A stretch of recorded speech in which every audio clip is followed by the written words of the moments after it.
2026ত চাকৰি নকৰিলেও আপুনি নিজৰ কেৰিয়াৰ বনাব পাৰিব, কিন্তু তাৰ বাবে এটা ডিগ্ৰীতকৈ বেছি প্ৰয়োজন হ'ব পাৰে স্কিল। আৰু এই 5টা স্কিল আপোনাৰ জীৱনটো শূন্যৰ পৰা ওপৰলৈ লৈ যোৱাৰ ৱেপন হ'ব পাৰে। প্ৰথমটো হৈছে AI টুলছ, যেনে ধৰণে ChatGPT, Canva, Gemini, AI video' tools.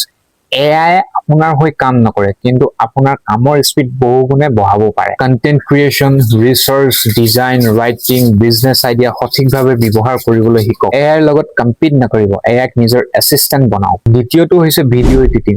আজিৰ এটেনশ্যন হৈছে ডিজিটেল কাৰেঞ্চি।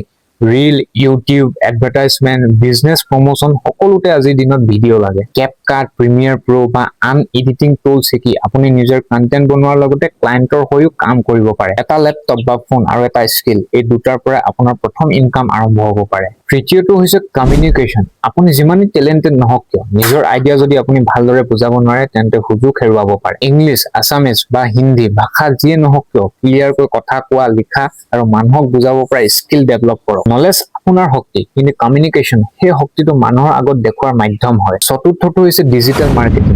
আপুনি প্ৰডাক্ট বনালে নহ'ব, মানুহে সেই প্ৰডাক্টৰ কথা জানিব লাগিব। ইনষ্টাগ্ৰাম, ইউটিউব, ফেচবুক, গুগল এই প্লেটফৰ্মবোৰক অডিয়েন্সক কেনেকৈ বিল্ড কৰিব লাগে, কণ্টেন্ট কেনেকৈ মাৰ্কেট কৰিব লাগে সেইটো শিকক। ভাল প্ৰডাক্ট বনোৱা স্কিল আৰু সেই প্ৰডাক্টটো মানুহৰ ওচৰলৈ লৈ যোৱা স্কিল, এই দুইটা বিশেষভাৱে প্ৰয়োজনীয়। আৰু পঞ্চমটো হৈছে বেচিক ফাইনেন্স। ইনকাম কৰাটো সকলো নহয়, মানি মেনেজ কৰা, বাজেট বনোৱা, ছেভিং, এমাৰ্জেঞ্চি ফাণ্ড, ডেট আৰু ইনভেষ্টমেণ্টৰ বেচিক নলেজ এইবোৰো শিকক। বেছি টকা উপাৰ্জন কৰাটো ভাল, কিন্তু সেই টকাটো ক'ত গৈ আছে নাজানিলে ইনকাম বাঢ়িলেও লাইফ সলনি নহ'ব। এই 5টা স্কিল শিকিলে আপুনি চাকৰি নকৰাকৈ সফল হ'ব বুলি কোনো গেৰাণ্টি নাই, কিন্তু এই স্কিলবোৰে আপোনাক freelancing, content creation, digital services, online business বা আপোনাৰ নিজৰ পাৰ্চনেল ব্ৰেণ্ড গঢ়াৰ সুযোগ দিব পাৰে। আজি আপুনি শূন্যত থাকিব পাৰে, কিন্তু যদি আপুনি প্ৰতিদিনে 1 পৰা 2 ঘণ্টা আপুনি নিজৰ স্কিলত ইনভেষ্ট কৰে, এবছৰৰ পিছত আপুনি আজিৰ মানুহজন হৈ নাথাকিব। চাকৰি আপোনাৰ বাবে এটা পথ হ'ব পাৰে, কিন্তু স্কিল আপোনাৰ হাতৰ মুঠিত থকা এটা সম্পদ।